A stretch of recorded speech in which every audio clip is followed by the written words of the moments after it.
Okay, let us continue. We are on Gemini, the twins. One of the last two chapters we'll be dealing with, Gemini and Taurus. We're on page 343. In the consideration of the remaining signs, there will be relatively less to say than before because I have already pointed out many facts and points when dealing with their pairs of opposites. As I have said, one of the best ways of learning about any sign is to contrast it with its opposite. When defining anything, if you can define its opposite, you have a clearer idea of the thing defined. Much, therefore, that can be said about the sign Gemini can be dealt with under Sagittarius. Virgo and Pisces have also been considered in relation to this sign because all these four signs form together the Mutable Cross. We remember, for instance, what is it, page 119 or so, an example of the contrast. I think it's about there, but we should go into the correct book. That would help. Yes, here we go. We have Pisces, Sagittarius, Virgo, Gemini, and the factors there considered. In the undeveloped man or the average man, the experiences undergone on the three arms of the Mutable Cross have brought him to the stage where the dream of life can be changed into the recognition of the reality, and the great illusion can be seen as undesirable and untrue. Gemini, a sign which so often in the beginning promotes illusion under Mercury or in relation to Mercury, can begin to help us find our way out of it. The sense of duality is at this stage instinctual, but becoming increasingly real and steadily more complex. The man begins to dream of stability, of ordered changes, and of union with that which he senses to be the most real part of himself. Interesting that the word dream is discussed when so often this is the word discussed in relation to Sagittarius, the opposite. The mystical vision emerges into his consciousness and he becomes aware of the higher self through the first faint flickerings of the intuition. And then, of course, later on the reverse wheel, the man upon the reversing wheel in Gemini becomes increasingly aware of the intuition and increasingly under the influence of the brothers who live in the light, as the twins are sometimes called. The light of the personality dims and the light of the soul waxes. The fluidity of Pisces and the undeveloped Gemini gives place to the responsiveness of the personality to soul impression and consequent stabilizing of the life on the physical plane. The idea of Gemini as the pillars suggesting stability is strongly present, and so it is. Actually it would be possible to go through the compilations we have made, Nicholas and I, when we were teaching this course over various number of years, on each one of the signs. We have them on each one of the planets, of course, and it's good to study topically in that way, and maybe there will be the opportunity to do that. Perhaps also with the signs themselves. It's a vast subject, and I suppose it takes many, many lives to qualify to enter the ranks of the Department of Astrology within hierarchy. Some of the most selfless workers, we are told by the Tibetan, are working there. So much has been dealt with in the other mutable signs. A certain amount of repetition is necessary and often helpful. Indeed, how long does it take to make an impression? Sometimes when calling out to a person in the ethers and seeking to get their attention, or seeking to come en rapport with them or to make an impression, 3 calls are necessary. The name has to be called 3 times. 3 is the charm. It serves to clarify and reinforce when one is teaching. But I would like now to be more general, and in dealing with these 3 signs which indicate the subjective realities which incite the form-taking in Cancer, to consider predisposing causes more than detailed and more easily ascertained facts. And of course we would have to include the sign Aries as well, right?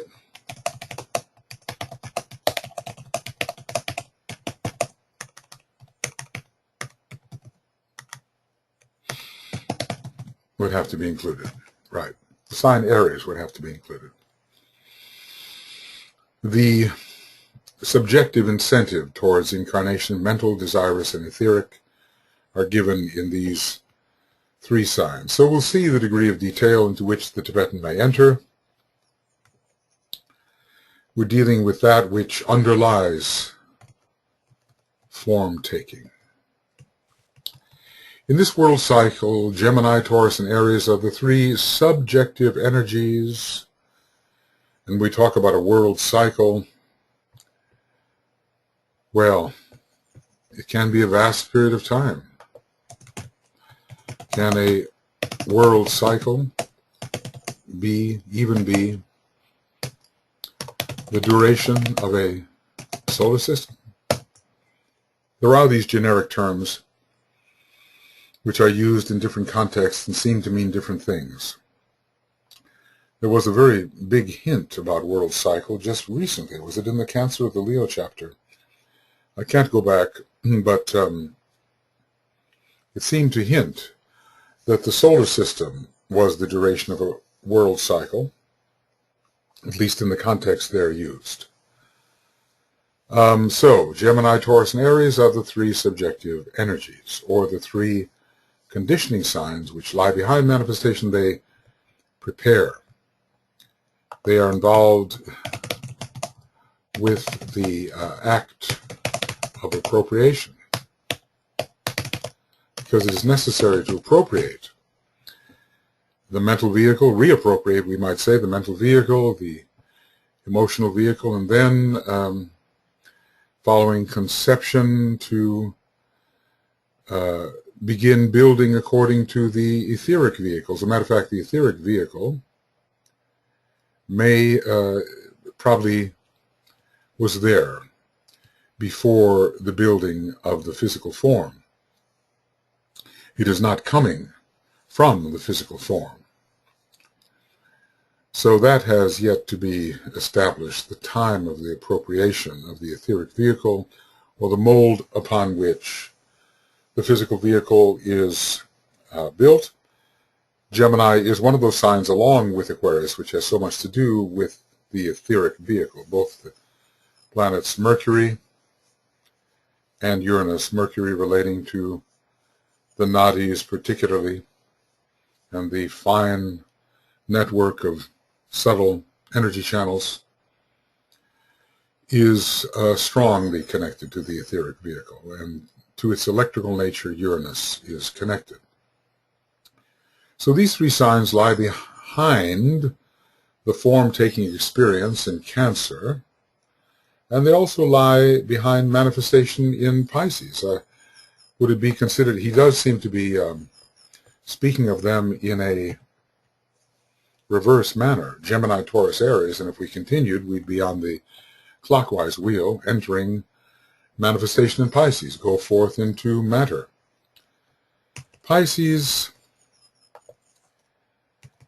is the sign in which the modern world, and by that I refer to an immense long period of time, the sign with which the modern world is primarily concerned. An immense time, maybe 25,000 years, let us see. For Pisces is the starting point on the clockwise wheel at this time for the greater zodiacal round of approximately 25,000 years, approximately. Some say, it's more like 25,920. If they take the 2160 years of a precessional age literally. But it is the clockwise wheel, and so what is revealed to us here, revealed is that the Platonic ages also proceed or recede in a clockwise manner from Pisces to Aquarius and so forth, to Capricorn and so forth. So would that our history could reveal to us that which occurred during these Platonic ages. The history of humanity in those days. If we go back one Platonic age to the time when the age of Aries was ending, we will be back in the time when history as we know it, to a time when history as we know it does not even penetrate. When the Cro-Magnon man and other forms of primitive man supposedly roamed the earth, maybe Neanderthal man a little earlier and so forth. This is our modern conception of history. It really needs, I think, to be rewritten. And the story of the caveman has to be studied in the secret doctrine. So we'd go back in the clockwise wheel, even though we're in this greater age of Pisces. For Pisces is the starting point on the clockwise wheel at this time for the greater zodiacal round of approximately 25,000 years, but we should be reaching the end of that Piscean period, and maybe we will shortly. The date of which beginning is not yet revealed to the modern astrologer or subject to revelation through his science. Through the science, well, let's just say the astrological science of the initiates, it can be revealed. And it is hinted that we are not yet into the greater age of Aquarius, beginning, let us say, with the 30th degree of Aquarius. We're still finishing that off. And before long, that age will begin, but we may well be in the greater overlap period of 5,000 years between these great ages. And so the troublous times we are in, the times of conflicting streams of forces, are a result not only of the conflict between the outgoing lesser Piscean age and the incoming lesser Aquarian age, but of the outgoing greater Piscean age and the incoming greater Aquarian age. Who knows how long we have been in this cross-current. One begins to wonder whether when the Buddha and the Christ appeared some 2,500 years ago, it was not a signal that we were in this cross-current and that the indications of the coming greater age of Aquarius were not thereby demonstrated through those two appearances. As we study Gemini and Taurus, Aries we have already considered, let us bear in mind their cause-initiating nature. They are causal to physical manifestation, and the fact that they have a more specifically psychic effect and subjective influence than their strictly phenomenal and physical effects would lead one to imagine.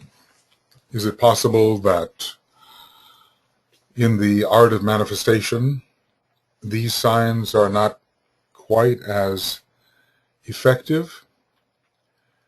The subtle bodies of man, the lower mental, the emotional, and the, well, we can call it the etheric body as well, seem to be ruled by these signs. And they are determining, they are impulsive, causative to the manifestation which finally appears. So we'll be looking for their psychic effect and subjective influence. And if people born in or under these signs fail to manifest as perhaps might be expected of them, maybe it's because the psychic effect and the subjective influence are the main areas of attention of the soul when these signs are prominent. You will find, I think, that it is these hints and suggestions which are of the most importance in launching and utilizing the new esoteric astrology. Sometimes DK tells us when he's giving us a hint. Other times we have to determine that we are being given a hint. We're certainly being told something about the effects on the inner man of these three signs. We have to many times drop our conceptions offered us in customary astrology. I think, in the beginning of my astrological interest and investigation of the subject, I sometimes think I studied far too much of the astrologers of the more ordinary type. I begin to wish I had studied esoteric astrology first and picked up the other necessities as I went along. But the correction of thoughts has proceeded, and thus it will for all of us who carefully study the Tibetan's work, but not only in esoteric astrology, but in the larger sense, because his astrology makes sense in terms of a treatise on the seven rays, in terms of the developing esoteric psychology, esoteric healing, and the rays and the initiations. Then the astrology can really be applied. The psychology is so much a study of the mental and emotional aspects of man, especially his kama-manasic nature, and the interaction of the truly subjective nature of the soul with those dimensions. And when we get into esoteric healing, we are particularly interested in the etheric body, in radiatory and magnetic healing via the etheric body, but we must not forget that there is healing as well of an emotional type undertaken by many psychologists and therapists, and also of a mental type, perhaps undertaken by people who have a philosophical inclination, because there are healing thoughts to certain types of individuals, and the presence of these thoughts and the understanding of them, the conviction of their truth, will bring a healing reorientation to at least some types of human beings. You will find, I think, that it is these hints and suggestions which are of most importance in launching and utilizing the new esoteric astrology, and perhaps it has been and is being somewhat launched and utilized at this time. The implications found in the book are far beyond anything that I've seen applied so far. Profound knowledge of the human being is needed to apply the new esoteric astrology, and a real understanding of the human being's place in the scheme of evolution and the methods of proceeding. And then astrology can throw light upon which of these processes have to be emphasized and the various obstacles and assets at the disposal of the disciple in attempting to move forward on the spiritual path. Students would do well to isolate, first of all, the broad general statements anent the zodiacal signs. We've been doing that in a way, even back in the early chapter, was it even the Aries chapter, it gave us 9 points that we were to consider as we studied each one of these signs. I think in our astrology classes we've done that in a somewhat systematic way, but maybe in these recordings it could have been a little more systematic.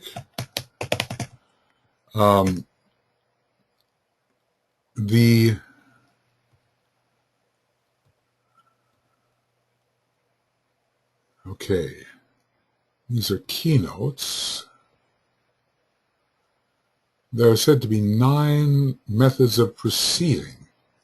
So maybe the word keynotes is not correct. Maybe keynote. Maybe we'll try that. Here it is. And it's on page 109. So these are the 9 points that we are to be looking at. And he has somewhat followed this list as he has elucidated the signs. The keynote of the signs, these express the underlying effect upon the man as he progresses in one of 2 directions. 2, the nature of the cross upon which the man is crucified at any one time. It can be a cross in consciousness, or it can be the particular cross that his horoscope indicates as most prominent. 3, the influence of the planetary rulers, orthodox and esoteric. We've done that. 4, the rays which, this is the statement, the rays which primarily express themselves through a particular sign. Well, we have gone over this extensively, though perhaps ultimate light has not come. The clue to which sign it may be is found in the orthodox planetary ruler, where the personality ray is concerned, and the esoteric planetary ruler, where the soul is concerned. I'll leave that one alone for the moment, because when we dealt with the Aries chapter, we explored the implications extensively. 5, the qualities of the sign of the man who has come forth in a particular sign. 6, that's, character aspects, let us say. 6, the interplay between a sign and its polar opposite. We've been discussing that, and especially in the Cancer chapter, haven't we? Number 7, the planets which are exalted and detriment, or which fall in any particular sign. For a study of these will indicate the 3 phases of the path, with its involutionary cycle of becoming increasingly involved in matter, I suppose the fall, or life upon the Mutable Cross, the interlude of readjustment or struggle for liberation, which leads to the mounting of the fixed cross. I suppose this may indicate the detriment, and the exaltation, the period of liberation, with the final mounting of the cardinal cross. A very different way of looking at falls, detriments, and exaltations. We fall into incarnation, the soul is detrimented as it struggles to establish itself upon the fixed cross, and then there is the exaltation of the rising above circumstances on the cardinal cross. 8, the significance of the key words for the modes of progress through the signs. And number 9, the underlying theme of any specific zodiacal sign, covered by the ideas of recreation, regeneration, reorientation, and renunciation. So these are the 9 points, and some of them are generalities concerning the signs, at least in the beginning, and then we get into more of the specifics as we go. So students would do well to isolate, first of all, the broad general statements anent the zodiacal signs and influence before they take up the intensive study of detailed and new informative suggestions which I may have given. So we need to see the big picture, I suppose, and lest our minds become confused, understand the broad indications of each sign and the general purpose and value of each sign. A grasp of the universals prior to a study of the particulars is ever a wise occult procedure. It seems he's waiting a little long till the Gemini chapter to tell us this, but he has repeated repeated this in many books, and probably earlier in the book as well. We need a long exposure to esoteric astrology before it really begins to seep into our consciousness and to become practical in the sense of usable. In each of the crosses of the heavens there is one sign and influence which in any world cycle dominates the other three. If only we could clarify these blinds that show up as generic terms, like the term world cycle. So I think a search should be done on world cycle, and I think I will talk to those in charge of our Ageless Wisdom compilations and see if we have any such thing or whether it can be made. So, in any one of the crosses of the heavens, there is one sign and influence which in any world cycle dominates the other three. Of course, here maybe the world cycle doesn't mean solar system, because it seems that at different times of human evolution, each one of these signs would have to dominate. It would seem that at different points of human evolution, each of the four signs of a cross would have to be the dominating factor. Such dominating effects necessarily change when a world cycle changes. Before the present cycle, Gemini determines the paramount influence within the fourfold influence of the Mutable Cross. Now we have to compare that. When we talk about the cosmic decanates, we have two fixed signs and one mutable sign. The fixed signs are Taurus, the Buddha decanate, probably related to the third ray. Pisces, the Christ decanate, related to the second ray. Scorpio, the Hercules decanate, related to the first ray. And Pisces is considered to be, in that sense, the major sign of the second ray, in that large cosmic sense. At the present time, Virgo is the sign through which the majority of the second ray reaches humanity. Now, if we went here to page 490, or is it 590? Well, let's try 490 first. Yes. Today, the following points of the triangles of energy, or the following constellations in the triangles are the controlling factors. Ray 2, Virgo. This constellation produces the increased activity of the Christ principle in the heart of humanity. So not Gemini in this respect, is it? Interestingly enough. And yet Gemini represents the head of the cosmic Christ. And as one of our astrologers, Nicholas Newland, who is always way out there in terms of determining the newly appearing thoughts and impressions, he's progressive and thinks ahead. And Gemini is considered, in its relation to Orion, at least by him, to be the head of Orion. Because with Orion we have no head. And Orion can be considered, from one perspective, the cosmic Christ, or a form of the cosmic Christ, and Gemini would be the head of the cosmic Christ. So Gemini, at this time, whatever that time is, see, when it talks here about a world cycle changing, it doesn't really sound like a change of solar system. And a world can be a planet, and it can be a round that we're talking about. But I think when we're dealing with the constellations, these are more solar systemic factors. So what is a world cycle? There are also solar systemic rounds. Rounds which are passing through each one of the planetary schemes. And maybe when they are completed, each one of them completed, a world cycle is changing.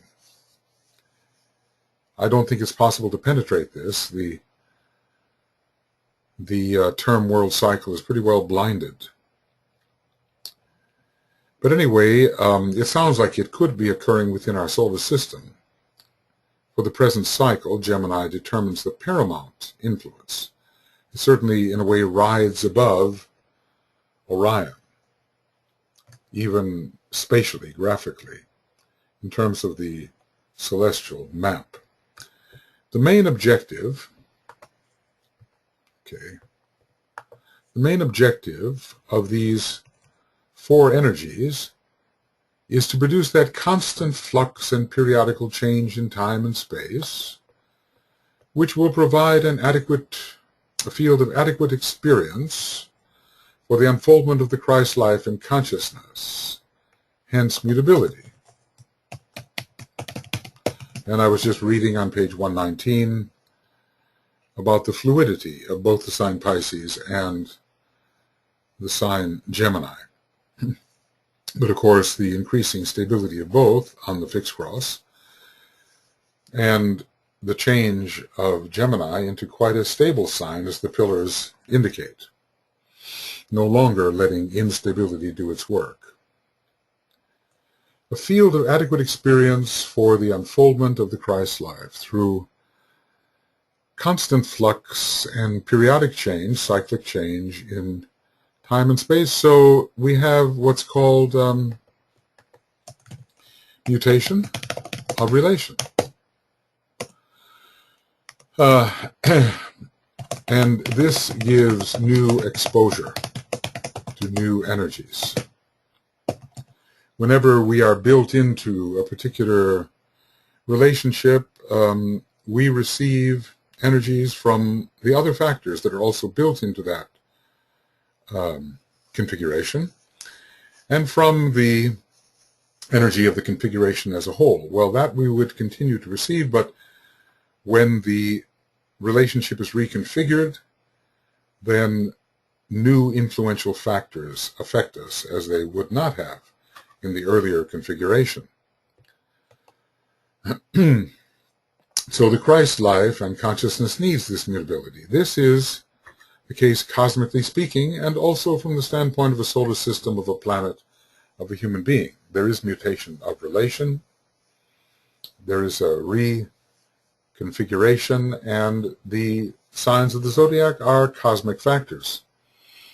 So they are influencing the 7 solar systems, of which ours is one, and probably each other in a relationship of mutation. They probably influence the cosmic logos in that way. The cosmic logos is the logos of the 7 solar systems, of which ours is one. And the supercosmic logos has these cosmic logoi as chakras within it, and if the constellations of the zodiac are each a petal within the 12-petal major center in the head, the heart in the head center, of the one about whom naught may be said, then they have quite a strong influence over the other chakras, because this is a major chakra in this great super cosmic being. So cosmically speaking, and from the standpoint of a solar system, a planet, human being, etc., there is a mutation of relation, mutability in the development of the different types of Christ consciousness and Christ life. The individual Christ, the planetary Christ, the solar systemic Christ, and various varieties of cosmic Christ. The field of development for the lower 3 kingdoms is dependent upon the status and energy distributing power of humanity as a whole, because let's just say humanity is the microcosm to these lower kingdoms. We might therefore recognize the following facts anent the Mutable Cross, of which Gemini is the paramount influence at this time. After all, we are in a second-ray solar system. In a way, it's a love-wisdom solar system, so the duality is there of both love and wisdom, and we can look at Gemini expressing that duality. So, we might therefore recognize the following facts anent the Mutable Cross. So this should be compared, let's just say, compared with page 119, where we had the discussion of the Mutable Cross. Gemini, this is the force which produces the changes needed for the evolution of the Christ consciousness, so we learn to relate to all that may be involved in any particular form or configuration. The evolution, this is the force which produces the changes needed for the evolution of the Christ consciousness at any particular point in time and space. It is always compatible to the requirement, let's just say, lest we become too fixed or rigid in our mentality or consciousness. So there's so much ignorance, and we know so little about the other types of human beings that are upon this planet and how they came to be as they are. When the relations change, we tend to learn more about them, more about the kingdoms, more about the layout, both gross and subtle, of our particular planet. We are moved about the globe, and their influences, the influences of these other factors, are brought to us via travel, trade, in the early days, mass communication now. So exposure, let's just say changing exposure to many different kinds of energies, so that the Christ consciousness can learn to love them all. What was it said that propinquity or nearness produces love? You know, at first we may have no knowledge of someone or some group of people, and we associate with them. We learn more of the good connected with them, and the energy of love results from this new type of exposure. So the rearrangement of the configuration gives new types of exposure, and gradually a growing sense of the unity which connects all parts of the configuration.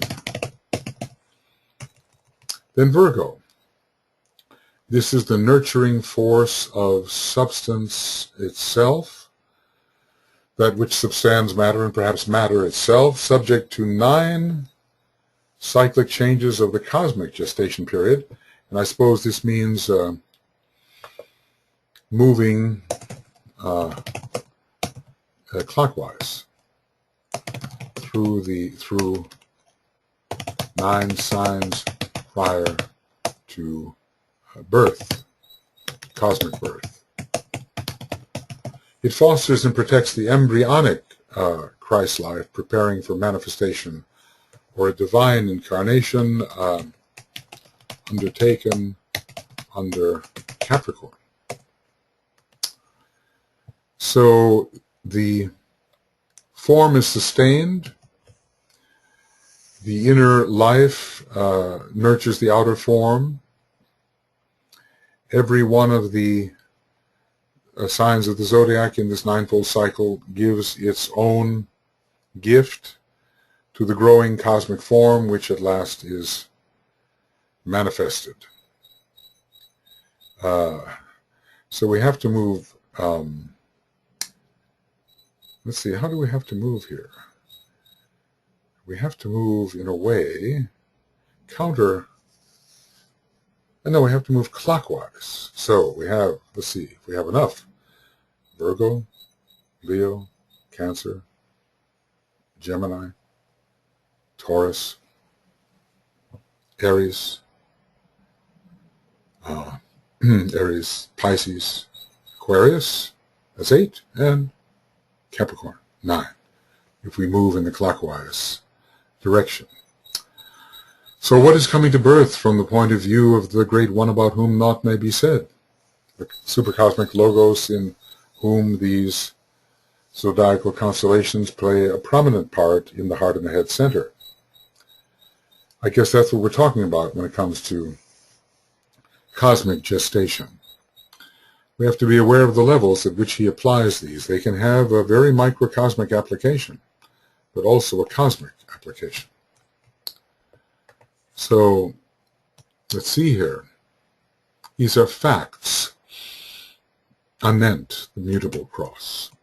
Sagittarius is the energetic activity of the life force demonstrating at the 6th month. Now there we do not have a simple progression. There is no sequential progression here. But the 6th month will relate it to the 6th ray of Neptune. This relates to the 6th ray and to Neptune and to the animation chart, as Charles Jane used to call it, when the heart... Well, no, that's not correct. The 6th month is not the animation chart, no. That's more the 4th month, but it does relate to the 6th month of Neptune when, esoterically speaking, the 3 aspects of the form, nature, and the 3 aspects of the soul are integrated and functioning, but we are not ready for birth. It is this integration which sometimes makes the 6th month of physical human gestation so critical. We talk about the viable fetus. Of course, technology has intervened and made the unviable viable. You get some premature babies that are born very early and are somehow sustained through the intervening period. But anyway, this is the 6-pointed star, isn't it? 6-pointed star. Oh, I could do this if I just remembered the code. So this is the 6-pointed star. The 3 aspects of the form, nature, and the 3 aspects of the soul are integrated and functioning. One of the first on the microcosmic level. And can we relate it, this criticality, to 6th ray Mars?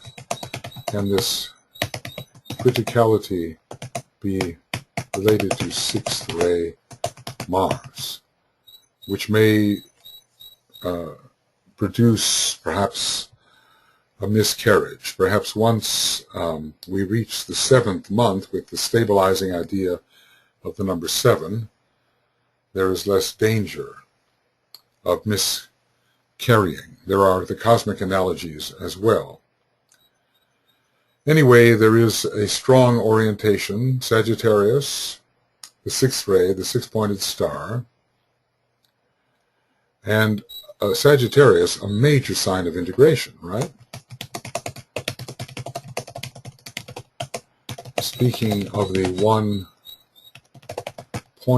alignment of all factors within the human energy system. So when we were studying Sagittarius,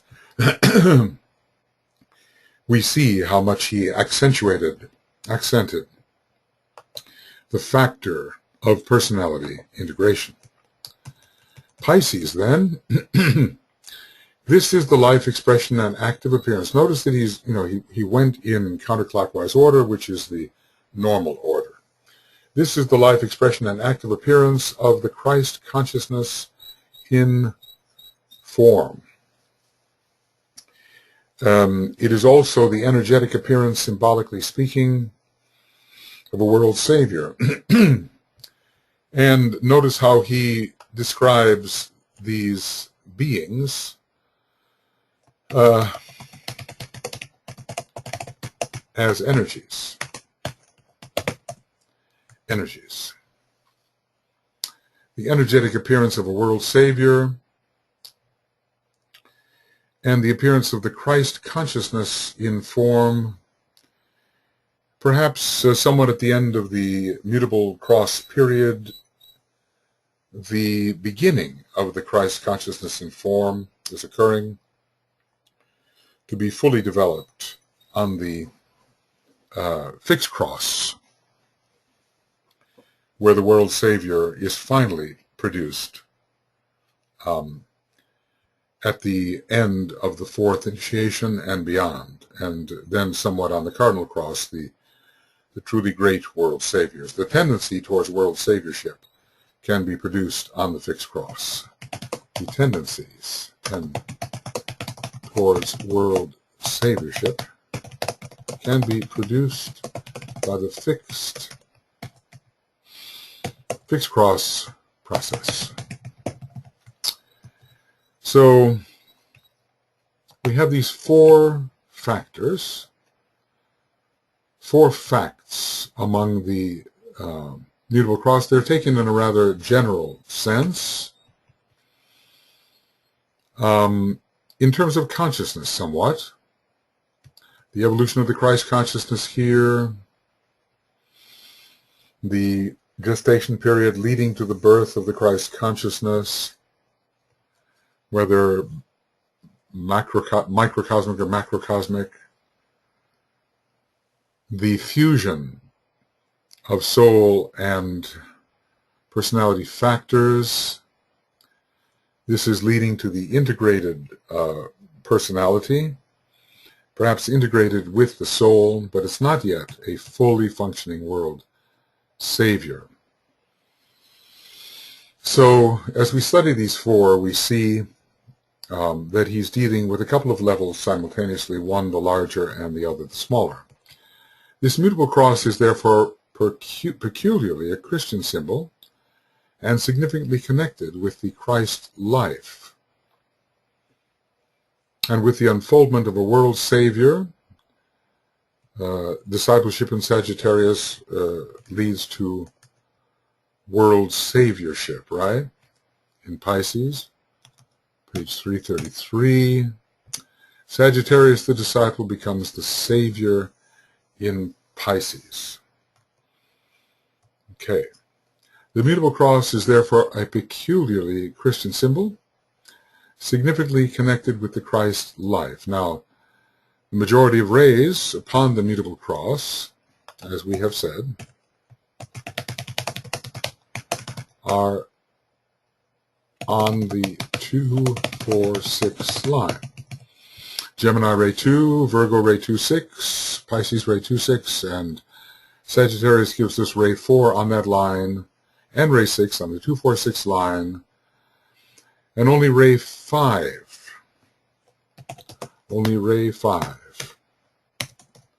deviates from the 2, 4, 6 line. Interesting. Of course, I'm not now talking about the planetary rulerships. I'm talking about the energies as they come through the constellation itself, and which can have organizing effects upon such great beings as a solar logos, and even upon a cosmic logos, which is within the range of the influence of these zodiacal constellations. So significantly connected with the Christ life and with the unfoldment of a world Savior, finally in Pisces, and is particularly potent during the anti-clockwise turning of the great wheel,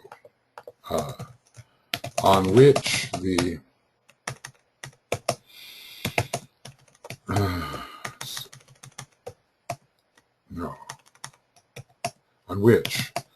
world Savior can emerge. Pisces, in that sense, a climactic sign, giving the synthetic power of the world Savior who deeply understands the human psyche, and for that reason can be the teacher, the therapist, the divine psychologist, the wise one, the true Savior. Now, as a matter of fact, to find out the three things that a world Savior can be, we go to Dyna 2 and page 518. Should have memorized this, of course. Those on the second ray tread one or other of the various paths, primarily that of the world savior. So the three factors are the divine psychologist, world teacher, and world savior, all at once. All at once. Teacher, psychologist, and savior. And some on the second ray emphasize one of these or the other, but the Christ emphasized all three. Seems he's such a synthetic being. He seems, under Pisces, to be able to take from all the signs. He seems such a magnetic center that the Buddha has given him his three triadal vestures for use when becoming more a monad than a being manifesting in the five lower worlds. Okay, this fact of it being a peculiarly Christian symbol, even though perhaps the symbol of the Mutable Cross, is it particularly a cross? I guess we could look at that. This fact will emerge more clearly when astrologers are able to determine accurately the point of development and the spiritual status of the subject whose horoscope is under consideration. A constantly repeated requirement which, though simple, seems not simple to perform in an accurate manner. There are many estimations of the status of others, but who is to say they are correct, because there's so little of the soul development which is actually visible to us. Not everything can be seen through the personality, as DK did emphasize when talking about, how little had to be removed from the disciples he took into his group in general for them to be truly liberated, regardless of the apparent faults that they had. The formless nature of the influences of Gemini is strikingly borne out if the significance of Masonry is studied. In Masonry, we do have the two pillars, the J and B as they're called, and that is the symbol of entering through the pairs of opposites to find the hidden light and discover that which is neither of the pairs of opposites. So in a way, one is passing through the pillars of wisdom. This worldwide institution was, as I have earlier told you, organized under the influence and impulse of this sign. But long, long ago. Maybe even in Lemurian times. And we ask, under a Platonic year ruled by Gemini, or an ordinary recessional cycle of approximately 2160 years. Precessional. Let's see if we can see the spelling on that one. Maybe not. Processional, but not precessional. And is governed by it, Masonry is governed by it in a most peculiar manner. Maybe some of those most associated with the Reformation of Masonry have a powerful Gemini in their chart. Alice Bailey was one such, and Keith Bailey another, and his group, reformulating the modern Masonry more along the lines of the ancient intentions. The format or exoteric symbolism of Masonry has frequently been changed during the millennia of years to which it has been active. It is definitely a form which has been active during Egyptian times. And when we talk about Egyptian times, we can be talking about not just a few thousand years, but even 60 or 70,000 years, perhaps more. Its present Jewish coloring is relatively modern and not necessarily enduring. The word necessarily is a qualifier. It is necessary, I think, to be rid of the predominantly Jewish coloring of Masonry and make it more universal. But will this necessarily happen? Well, according to the way it seems to be going now, it is happening. But we cannot take a vision acquired at the foreground and know for sure. It may take a century or two to see what the trend really is. Okay, we are reaching that point. Why don't I write here, say that this is the end of Esoteric Astrology 100 with C and page 346, and beginning of Esoteric Astrology 100D, page 346. We are in the middle of the Gemini chapter. All right, we are there.